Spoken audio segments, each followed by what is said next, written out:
Hey guys, let me ask you a simple question. Are you looking for more time or more money at this point in your business? I know when I first got started, I was looking for more money.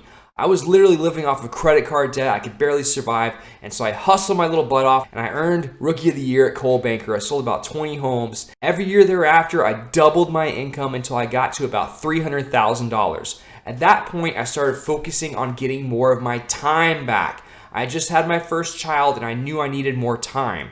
So I focused. I did not lower my income, but I did reduce the number of hours I was working. I literally got it down to 5 hours a week and stayed above that $300,000 take home. And so that's what this channel is about. I want to teach you how to earn more money or get more of your time back, whichever one you're more interested in today. I really would love to hear from you guys. If you comment in the section down below, are you looking for more money or more time right now? Let's see if the YouTube algorithm is right. See if that next video right there is something you're interested in.